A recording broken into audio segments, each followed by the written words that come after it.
Hey guys, what is up? This is Rogers123 here, and this is another podcast just past midday on my end. Yeah. So I'm going to be showing you guys some Remnant. Like I said in the last podcast at the end, I did find some more information on Remnant. First of all, this is the latest video they released. Can you guys see this? Just checking. Okay, yeah. Okay. Nope. The gunplay's incredible. Okay. This is like Twitch review. Oh! I've had an experience like that in quite some time. The gunplay's incredibly tight. The world is beautiful. I was not expecting the level of challenge.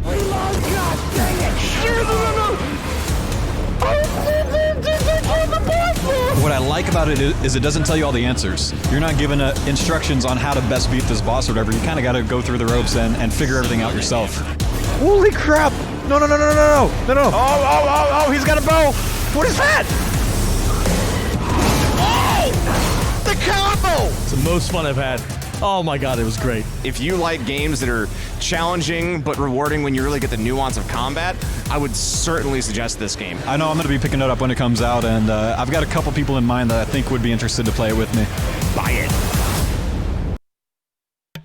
Alright, so that was just the intro. If you guys can kind of hear my computer, it's actually being kind of loud, but it is hot out. That could be why.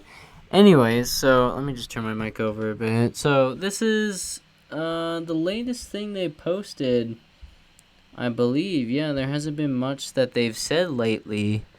Yeah, we already gone over this in another podcast. If we go to their Twitch, last time I checked, they didn't have much. We've already gone over like the latest thing that they've done on here. That was 12 days ago. Yeah, we did that. We went over that.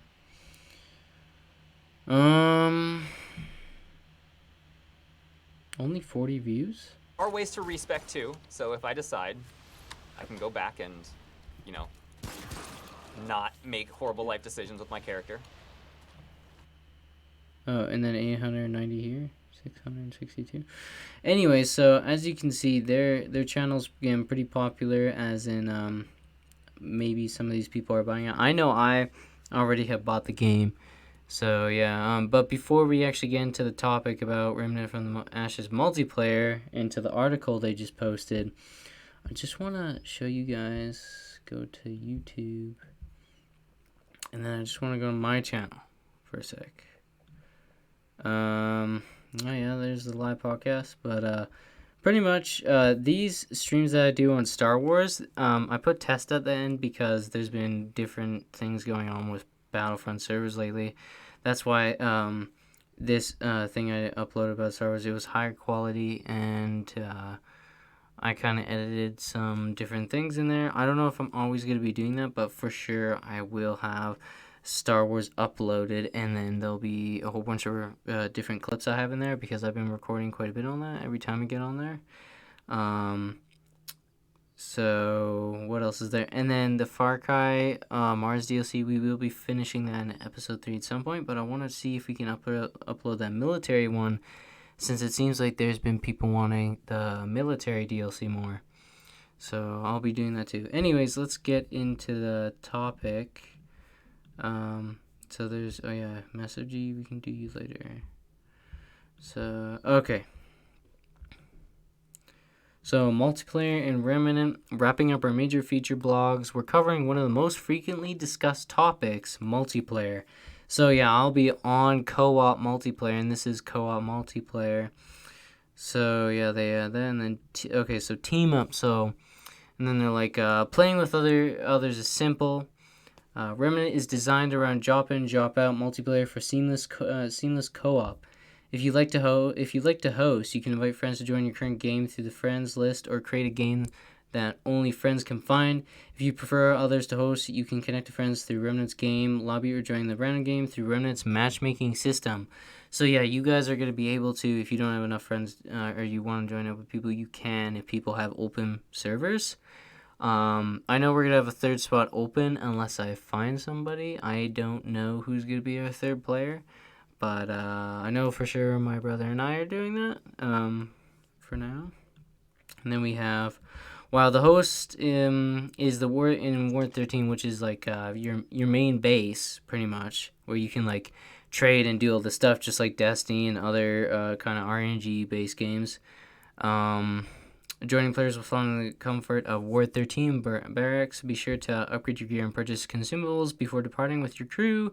When the host is out adventuring in the world, joining players will first enter the game as a spectator. So yeah, if you're out in the world already fighting monsters, they're going to come in as a spectator, and then activating a checkpoint will spawn all waiting players full of health and resources ready to aid in the journey.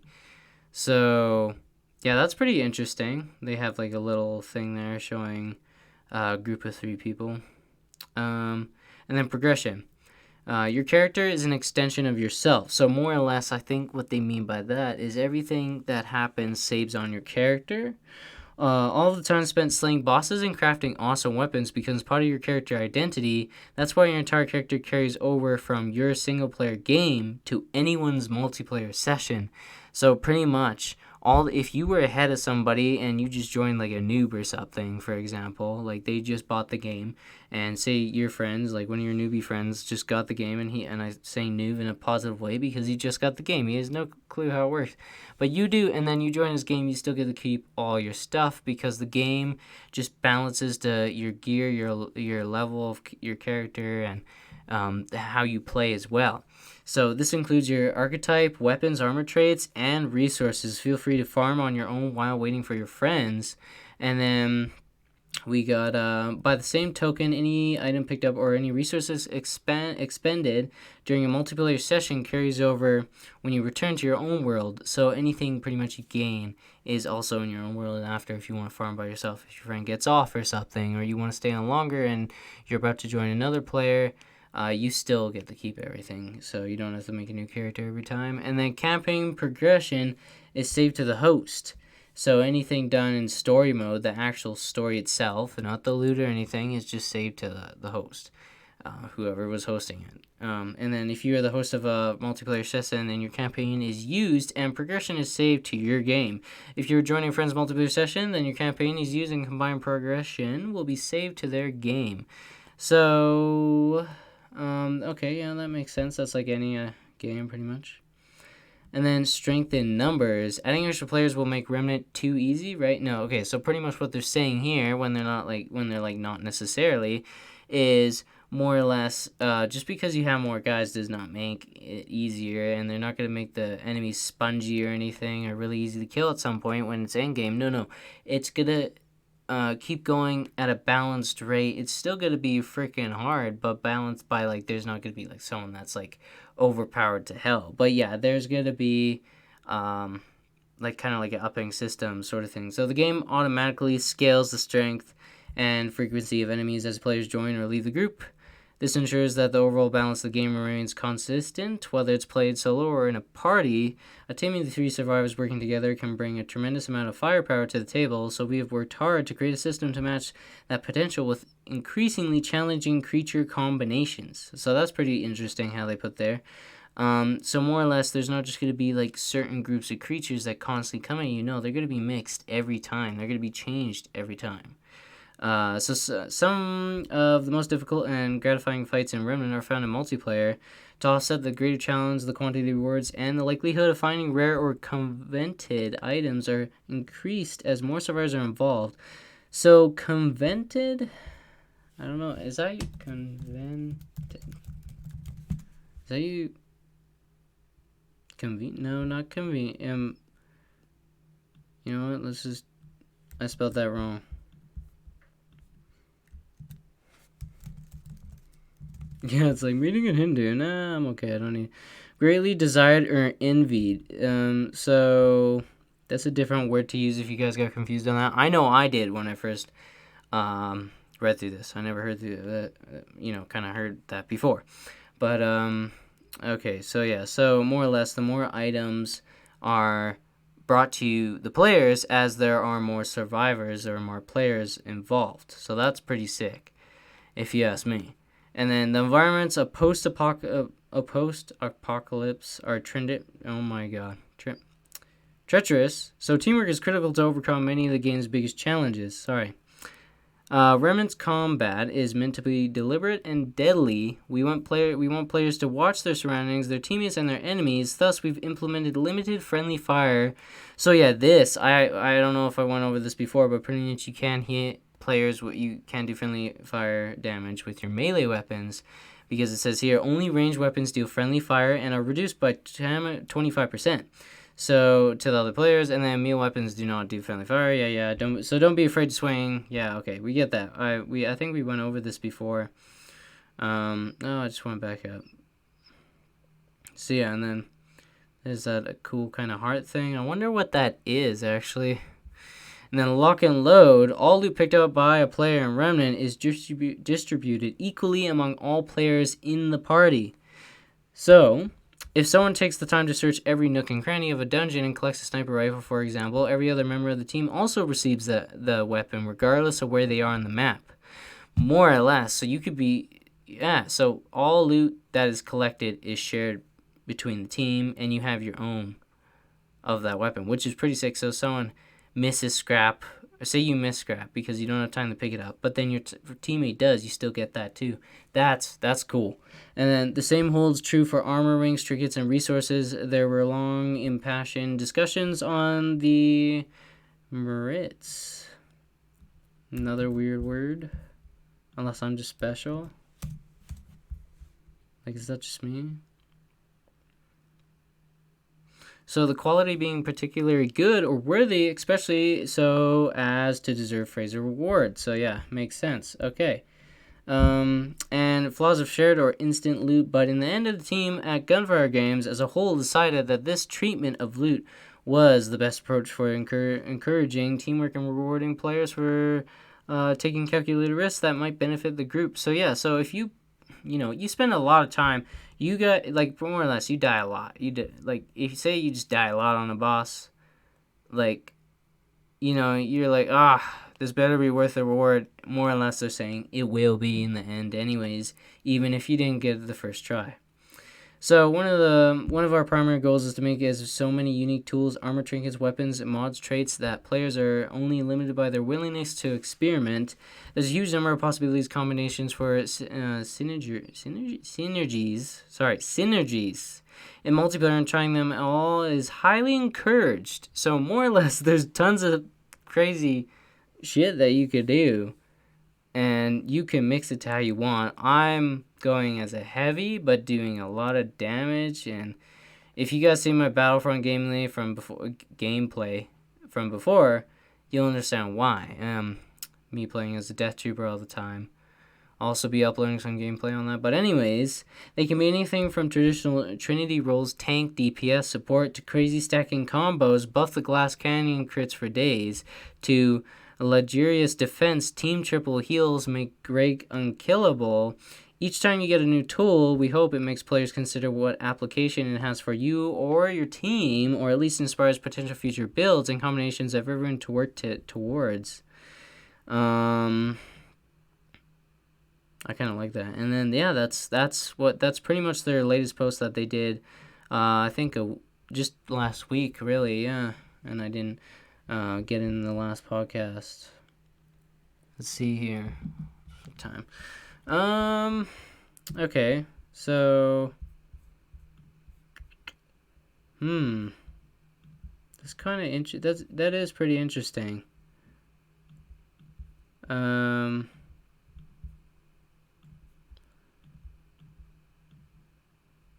So let me just go to Massive G now.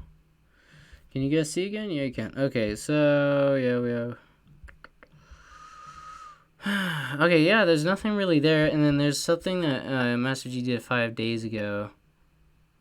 He shows his opinion on it, so if you guys want to see another opinion on it, and some gameplay that he did himself, we can see that. I overheard another group playing nearby, and somebody was shouting, "Where are all these enemies coming from? Why do they keep spawning?" It took him a while, but eventually one of them was like, "Oh hey, This tile sinks down when I step on it. It was like an Indiana Jones trap. Yeah, so we've seen that the one time there. Let's get to something interesting. Yeah, he shows actually some No, gameplay. until that happens, but they certainly seem to have less red tape than a lot of other companies. Here is where it starts to get interesting. I think I can sum up my takeaway from this game in 2 words. RNG gameplay. Some of you are probably thinking, how the hell does he say that like it's a positive? With how RNG is usually executed in games, I don't blame you, but there's a lot of fun to be had with the unexpected when it adds layers to gameplay and adapting your strategies. RNG is often just searching for good numbers in your loot, but here it's actually something different. Am I using RNG as a buzzword in a way that doesn't fully fit the actual definition? Yes. Is it just easier to say RNG because it already approximates what I'm trying to describe? Maybe. Are terms like Soulsborne or roguelite always used correctly? No. But do people use them anyway to get their point across? Yes. Are these just elaborate excuses I'm making so I can say RNG? Yes. Have I overplayed this bit where I answer my own questions? Instead of talking about the ways it's similar to other games, this video is going to focus on what Remnant does differently, because that's where I see its strengths. Let's start with general gameplay, combat, and enemies, because it'll help when I explain the procedurally generated world later. There's over 120 enemy archetypes, over 20 bosses, 30 to 40 guns, plus melee weapons, and a big focus on gameplay and RNG. When you start the game, you choose an archetype, which is really a starting point because you can unlock the traits tied to a given archetype on a different archetype. It's a build that you begin with, not a rigid guideline that you're stuck with, so it's not like a class. Traits modify gameplay in various ways and can be found through exploration, side quests, certain NPCs, or hitting achievements. There's said to be well over 20, closer to 30 traits, and each trait can be leveled up 20 times. You start with less than 10% of the total traits visible to you at the beginning of the game. The rest are hidden, and you don't know what some of them affect until you find them. You'll notice a lot of aspects in Remnant play into discovery. Now, the build that you're seeing me play here is easier than it's going to be on launch because it allows us to get through more of the game in the time that we had. But I don't know how hard this game is in comparison to other Soulsborne games. I guess that would be subjective, but there are aspects to gameplay that make this unforgiving, such as status effects like bleeding out, becoming irradiated, and a bunch of other diseases, which are permanent until you cure them, some of them requiring specific cures. But what I find interesting, what I find fun is that they don't all lower your health. Rot Root, for instance, staggers you if you aim down your sights for too long, but it doesn't deal any damage. I enjoy clever twists like that. And the hitboxes seemed pretty accurate too. It's helpful to learn what hand an enemy attacks with, because that greatly helps you in choosing where to dodge. Moving on to weapons. The loot doesn't work like Diablo or The Division. The only thing that really drops are crafting materials. You can find weapons in the world, you can buy them, you can craft them, but they don't drop. You won't be picking up 10 versions of the same thing looking for good stats. So 30 to 40 guns may not sound like a lot, but there aren't duplicates, and the weapons here are centered around gameplay modifiers. The pistol you start with is still effective in its role in the endgame. Weapons aren't disposable. They didn't want a system where most guns are stepping stones toward a few viable options. There's a variety of gameplay effects with weapons such as criticals, staggers, status effects for you and hostiles, and a variety of enemies have unique gameplay, so you may not always want to use what would seem to be the superior weapon, like a rifle, which seems far superior to a pistol, but you may want to use the pistol against a mini-boss because of the stagger. So I don't like using the hunter rifle on this guy. I think that the pistol's a little bit better because it's easier to stagger him. And you can see we staggered this guy. Nice, use those iframes, he's gonna do that. Again, we don't want to shoot him in the face because he has that armor covering it. And also he's got armor on his pauldron there, on his shoulder. That pistol would probably be useful against explosive enemies as well because of the stagger. Every gun has a use. If you see armor on an enemy, it's probably functional. You may not want to shoot there, even if it's a helmet with a tempting head underneath. There are 6 core melee types: hammers, hatchets, swords, scythes, spears, flails, along with boss variants that have unique effects, and there are 13 core types of ranged weapons, such as shotguns, rifles, sniper rifles, SMGs, etc. Ranged weapons also have boss variants, which I'll get to later. Naturally, various weapons within a type perform differently from one another. You may have 2 shotguns with very different functionality in terms of reloading or speed.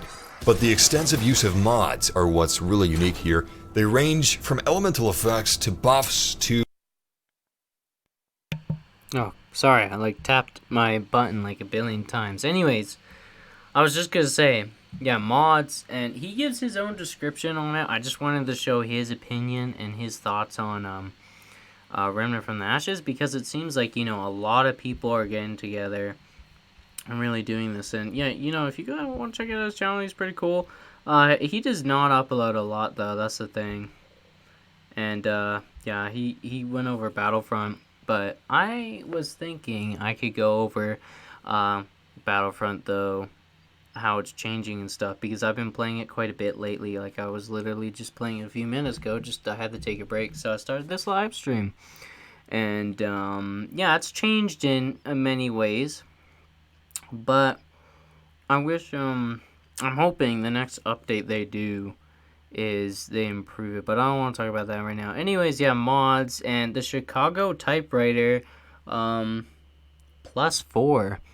That is a weapon we haven't seen before, other than in this video specifically. Or, for me, that is.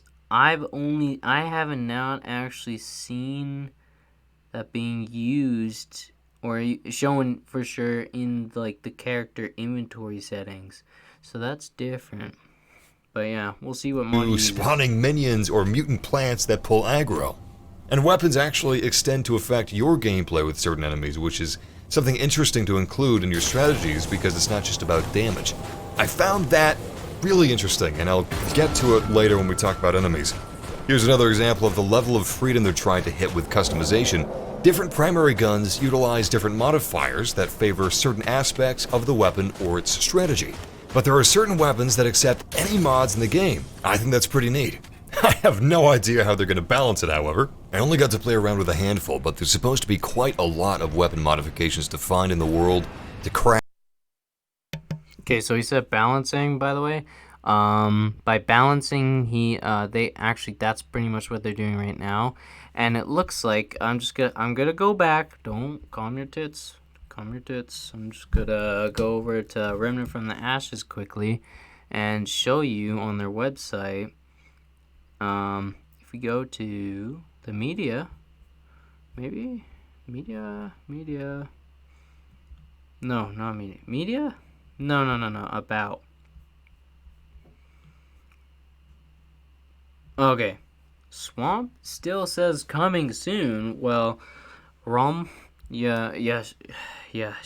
and Earth. I don't know how to pronounce these, other than these two, Swamp and Earth. But I don't know. Did I go over? Did I? You know what? We should go over these. I haven't actually gone through this stuff. We'll start with Earth, obviously first. But after Massive G finishes talking, we'll go over that. But yeah, they haven't put in the Swamp yet. It's kind of sad how we don't actually have that yet, but that is all part of how everything's gonna work. Okay, where was it? I saw it. Oh my god, this is for ogres. I do want to, here, let me just find it.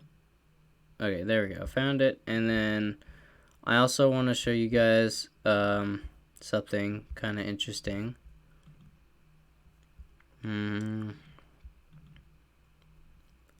Kind of off topic, but not really. Okay, so am I here? Okay, so pretty much this is a kind of future made thumbnail. I made it a while ago. When I changed my logo, I actually had to put this back up into my editing software and put in my logo up in this left top corner there, but beside my name. But yeah, so more or less, this is the live stream series I'm gonna call Fade Away, and this, every time I'm live streaming Remnant, it's gonna have this thumbnail, And then every time it gets uploaded after, obviously the thumbnail's not going to be there. It's going to be pertaining to what the video is about. But pretty much, if you guys are wondering, why is that there? Oh, well, that's there. And then, yeah, I don't know if you guys are going to see this too well, but that says Remnant from the Ashes live now in gold. And then the Brothers channel, YouTube live, fadeaway live stream series. And yeah, that's why I had the gold kind of phasing away bodies there. And that's us too. But yeah, I did this myself. Took a little bit, but I figured it out. So just tell me what you think of that in the comments, if you guys like that for my live streaming kind of thumbnail. Anyways, let's go back into here, and we'll go back to Massive G. Craft or buy or earn, I would be interested to learn how crazy or unconventional these can get, because a different, varied experience is my favorite thing about their approach to this game. Like the weapon mod that spawns minions. One of us chose wisely and invested in the minion craze. Totally paid off. Those things were a force. If you already have an item and you're playing in multiplayer and someone picks up that item, you can have the monetary value. If you pick up a gun that you already have, you will get a level on your gun. By the way, like traits, guns also have levels that increase their power over time. Speaking of levels, the game is non-linear, so if you want to go after a high-level boss or a high-level area, you can do that. And if you're good, you might succeed. But the areas that you've already conquered match your level as you level up, so there's never anything below your level that you can just steamroll. Enemies! These are pretty damn important, so we're going to go over what you're fighting before I talk about the procedurally generated world. 120 archetypes. It's a big number. Now, some of these enemies would have to be derivative, and I don't mind that, it makes sense, but a large number of 120 archetypes. That's what I mean by there's a lot. enemies isn't really something I view as a draw, normally. But again, there's a twist here. A lot of subverting going on, but good subverting. They're doing a lot of clever twists on gameplay, such as these floating skulls, which are light, so higher rate of fire weapons like the SMG can drift them, making their movements more unpredictable, and you're very attacking, making them harder to hit. So the less shots you use to kill them, the better. You can't always trust your instincts. Sometimes the game is going to throw you a curveball. One enemy that I kept trying to headshot became more aggressive with every headshot. Turns out that shooting him in the head sent out swarms from his head to attack me. His head was like the opposite of a weak spot. And most enemies do have a weak spot, so it's good to be observant. Some enemies have their head covered in armor, which is modular, so you can shoot it off if you want to, but you'd probably just avoid that. Some enemies' limbs can be shot off, and there's also friendly fire amongst enemies. Now, not every enemy is a crazy inversion of what you would expect, otherwise that would be the norm. But I was told to expect plenty of surprises like those. And I'm a fan of that. Keep things fresh. Have fun with it. Like the weapons and their RNG gameplay modifiers, RNG gameplay extends to bosses and mini-bosses as well. Mini-bosses are champion versions of the enemies you find in the game, and modifiers are a big part of the experience here. Different mini-bosses can have different modifiers that can necessitate you to change your strategy. This might change how their attacks work or what their attacks are. It changes your strategy loop because there's a lot of variables you'll have to adapt to. Same with bosses. You can fight the same boss multiple times and they'll have a different special move along with unpredictable modifiers. Some bosses even have multiple ways to take them down that give you different materials, like attacking the tail for instance. So two people can fight the same boss and be like, oh, you got that? I got this! It's things like this that set this game apart. I think the developers said it best. The overall goal is to create a new take on the journey. Instead of running the same quest over and over for a chance at the piece of loot that you want, you run the biome over and over for a chance at the quest you want, along with getting different quests and different bosses and different world bosses along the way, and you gain lots and lots of XP for your traits and stats. Having randomness work for gameplay is a whole lot more interesting for me than having it only serve as a potential loot drop. That's something that I really liked about this game, and I wish it was more common across the industry. I think RNG gameplay has the potential to be very interesting, but of course, this isn't as conducive to live service games or microtransactions, which this is not and does not have. World bosses drop special weapons which have their own unique, powerful gameplay modifiers that cannot be replaced or removed. They're said to have a unique primary fire unlike any other weapon. Boss weapon mods are kind of based off the bosses too, it seems. When you beat the dragon, you can make a flamethrower. It's a slow-firing submachine gun with a flamethrower as an alt fire. There's so much more I could talk about here. Okay, so pretty much, judging by how there's all these different YouTubers and streamers going over Remnant and saying, yeah, it's going to be amazing and everything like that, and they don't have microtransactions like EA, Ubisoft, and many other companies do when they make games. So, the big thing is it worth buying? Or even playing, that is. And from my standpoint, I'll tell you guys my own opinion after this finishes. But from my standpoint on how all the facts and how all the things I've gone over, especially from the developers and that being totally neutral, this being not a AAA game, that's why it's depending where you live, at a price range $50, £30 in the UK, wherever you are. It's to a point of, do you like a Souls themed game? And by Souls, I don't mean, because Dark Souls is swords only, super intense. There's like no way to build in Dark Souls, there's no way to build a proper skill level. Well, in this, you can actually build a skill level that enhances gameplay. It makes you, it improves the experience, so you can have a better time enjoying it.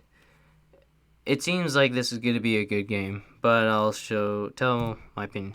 I mean, the developers and I talked for hours, but it's time to move on to the world. There are 4 biomes on launch: Earth, Geisha, Rom, and Swamp.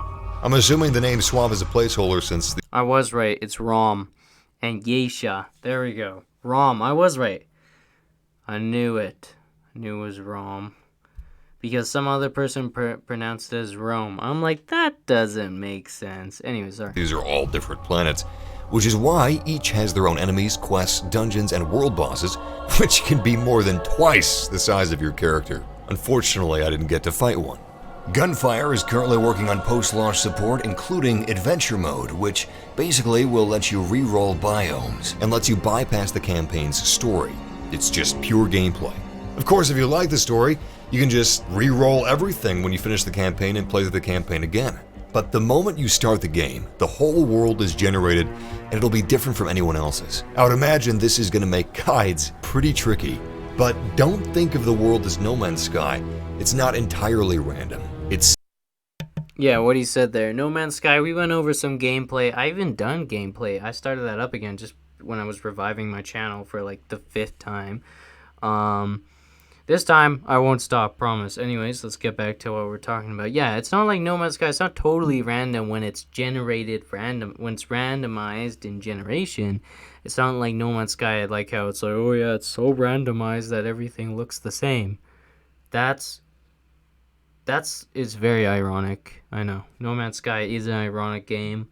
Still ironic. Still partially handcrafted. So you'll be able to recognize some layouts and maybe anticipate the tendencies of the spawning systems over time, but the way things are arranged feels shuffled and unpredictable with new things to explore, even after multiple playthroughs. Plus, there's deeply buried secrets to explore. If you've played Sekiro, you've probably encountered some of the more obscure quests that don't lead you by the nose. That concept is here too.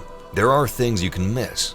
There are cases where you'll find a quest item that could unlock some area if you can figure it out. Other times you might find a lock before you find a key. I've been told that there may be an initial reward as a decoy for some people to stop exploring short of the real reward. There's certainly a lot to pay attention to.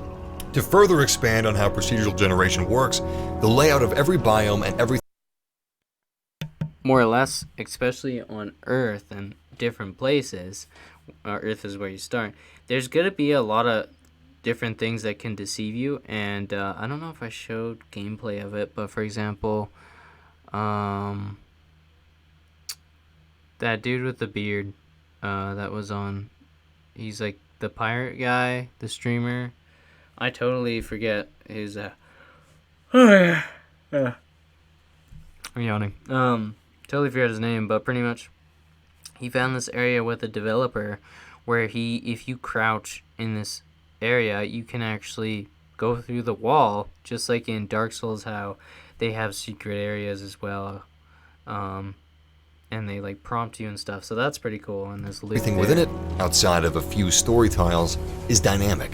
The enemies, the weapons, the loot, the secrets, the world events, what buildings you find, the towns, ruins, dungeons, quests, and there's a lot of stackable variables here, like the size of towns, the type of buildings, how many stories they have, maybe there's a chasm.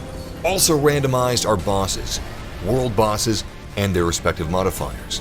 Every major biome features 4 bosses and 2 world bosses. The second time you run through a biome, you could get the second world boss, or a different version of the first, giving you a different set of resources and a different fight. But again, there are lenient guidelines, so you won't not find a dungeon, or a boss, or some core traits and weapons, and there are major key story points that will remain the same. But almost everything else is free game, and the journey is different for everyone. So you'll see different things at different places and times than your friends did, along with things they didn't have in their worlds. Once you're past the tutorial, anyone can join you, and you can join on anyone no matter the difference in levels. It'll scale based on the highest character. So if you run into a cool area or boss that you haven't seen before, you could bring in your friends to help you out, and they'll get to bring those rewards home with them. Ward 13 is your hub, where you can craft and upgrade using materials. This is one of the only areas that is not procedurally generated.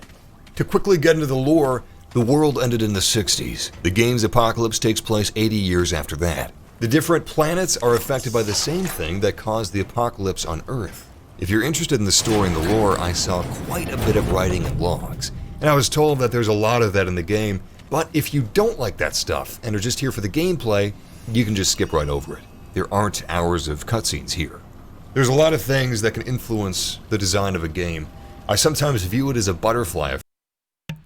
For example, these are like lore type of things, just like how Fallout does it. It kind of looks like that's what that reminds me of. That's pretty cool.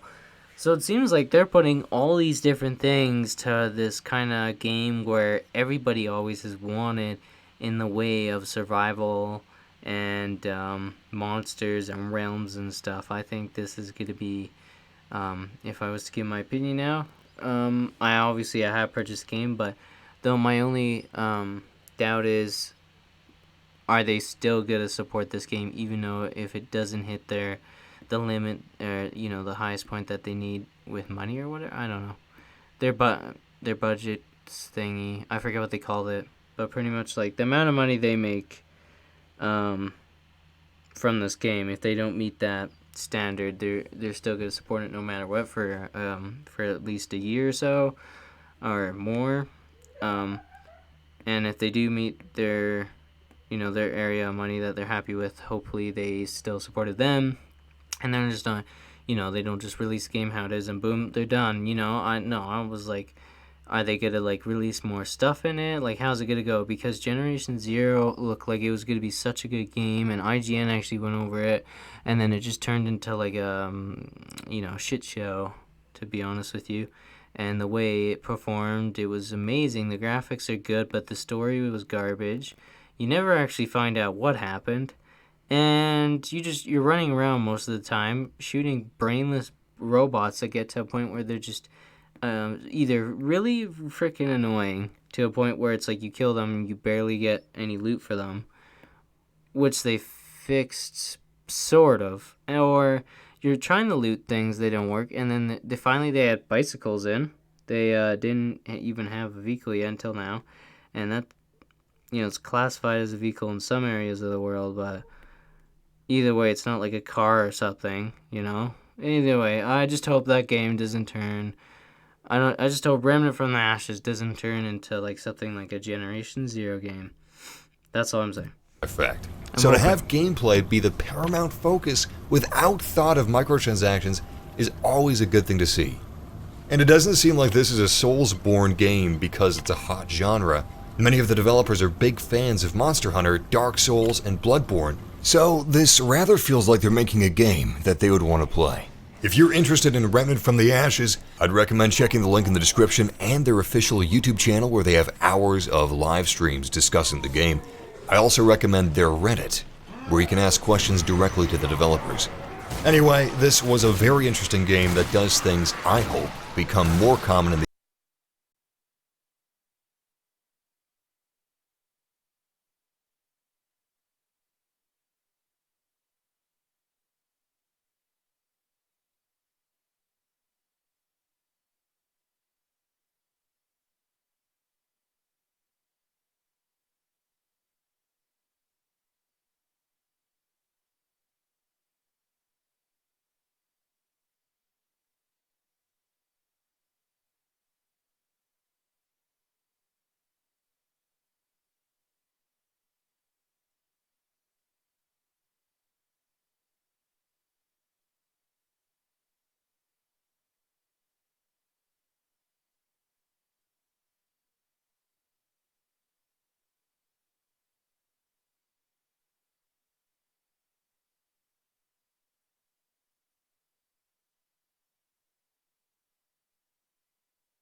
Okay, guys. So I hope you enjoyed this. I mean, we could go over this quickly.